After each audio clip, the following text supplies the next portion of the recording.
Tony Blair announces a drastic reshuffle after Labour's losses in the local elections. The changes, adding to the tensions between Brown and Blair, were far-reaching. Charles Clarke was sacked as Home Secretary after the foreign prisoner crisis.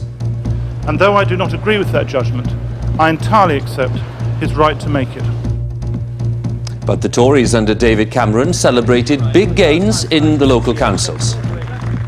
We ran a positive campaign about the changes we want to see in this country. Labour ran a desperately negative campaign, and people voted for positive politics. We'll be assessing the Cameron effect and the impact of the cabinet changes tonight.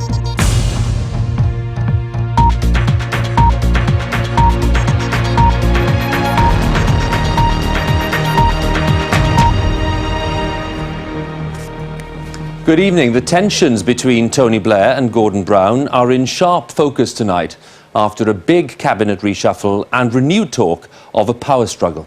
The changes were made as Labour took in the full extent of its losses in yesterday's local elections. Labour faced a tough contest against the revived Conservative Party and the Liberal Democrats. The latest figures are that Labour lost 319 seats, the Conservatives gained 316 and the Lib Dems added just 2 seats. Gordon Brown declared the result a warning shot from voters, and Tony Blair's response was to announce a drastic cabinet reshuffle to bolster his position.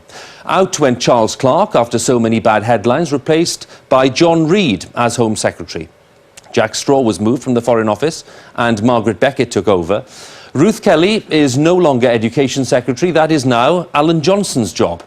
And John Prescott is still Deputy Prime Minister, but loses his departmental powers.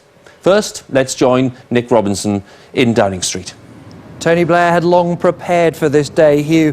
He knew that the electorate were ready to punish him. He knew that his enemies were ready to strike. So he responded with a ruthless act of self-preservation. It was a night few in the Labour Party will want to remember. Election defeats are not statistics to them. Their friends rejected, hopes dashed, dreams frustrated, as the party lost 18 councils. In the city of Plymouth, the Tories gained 6 seats, Labour lost the council. Labour had ruled the London borough of Camden since 1971. Last night, they lost it. And in Sussex, Crawley turned Tory for the first time in over 30 years. Labour lost.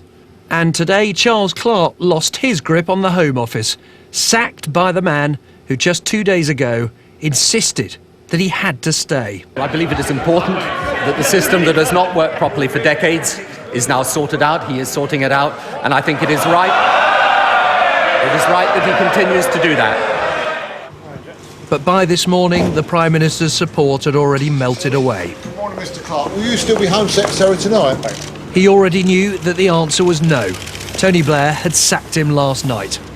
The Prime Minister, as is his right and responsibility, has made the judgment that my continued occupation of the post of Home Secretary is likely to stand in the way of the continued reforms which may remain necessary. And though I do not agree with that judgment, I entirely accept his right to make it. The Home Office was witness today to the breaking of an ancient political code. Charles Clarke didn't pretend he'd resigned or wanted to spend time with his family.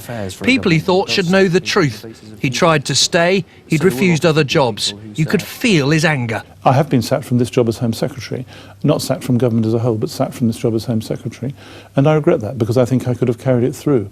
But the Prime Minister not only has the right, he has the duty, as I said in my statement, to make those kinds of judgments. They're very hard judgments to make, and that's the judgment he has made. Sacked because of a string of bad headlines? I don't think that's right, Nick. I really don't. I think the issue was quite different. The issue was the serious issue and the extent to which we could be confident that there wouldn't be other issues that would arise through that process. Tony Blair didn't expect Mr Clarke to refuse to be moved to another job. And so another Blair reshuffle, another day of Downing Street hirings and firings went wrong from the start. Though not this time, because the Prime Minister was too timid. John Prescott, who had an affair with his secretary, no longer has a government department to run. He stays as Deputy PM and keeps the salary, the house and the perks. Jack Straw will never host Condi Rice again in Blackburn as Foreign Secretary. He's been demoted to become Leader of the Commons. Do you stand by your decision to keep these men working? And Ruth Kelly, who struggled to reassure parents about paedophiles in schools, is Education Secretary no longer. She takes over John Prescott's department. It all followed that rare thing, a night of electoral success for the Tories, their best local results for 15 years.